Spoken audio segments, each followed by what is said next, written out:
Hey guys, Joel Franklin, market analyst for YouTrading, and in today's video, we're going to be taking a quick look at a trade idea that I'm currently monitoring.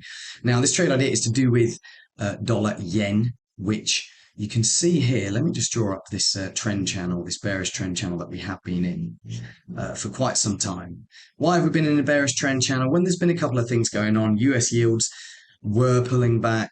There were an increase in bets that the Fed's going to pivot in a sort of dovish policy direction at some point this year, amid expectations that the US economy is going to fall into a recession, and amid expectations that US inflation is going to come very rapidly lower. That combined with a recent hawkish shift in the policy of the Bank of Japan has combined or had combined to send dollar yen decisively below its 200-day moving average there in green, and it's been in this pretty nice downtrend. But in wake of this week's Fed minutes, and in wake of the data that we've had this week, I'm thinking that there's the potential for this little correction that's already begun in dollar yen to continue. Now, for confirmation that we're getting a correction higher, what are you going to be looking out for?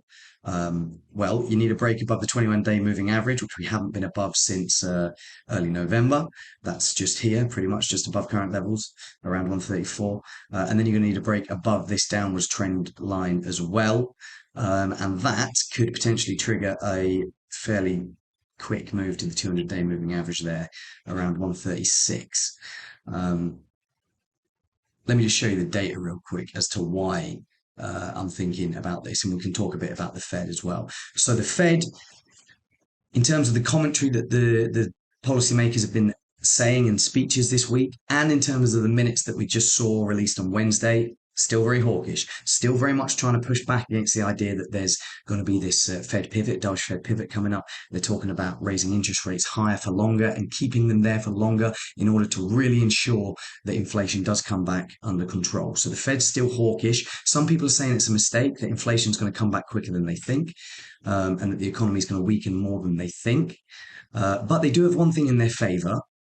The jobs market in the US remains very robust, and that's been the general theme of the data we've had this week. You've seen the JOLTS job openings report, 10.5 million job openings at the end of November, above the expected 10 million. ADP, okay, it's not the perfect measure for what the NFP number is actually going to be, but you can see 235k jobs added in December according to ADP, above the expected 152k. Everything's pointing to the US labour market remaining very robust. And that does, when the labour market's robust, it increases upside inflation risks and it decreases downside economic risks. So that does argue in favour of the Fed still being hawkish, basically. So we've got jobs data coming out on Friday. And if that is strong, like all the other jobs data this week has been, that could be the catalyst for this move that I'm talking about.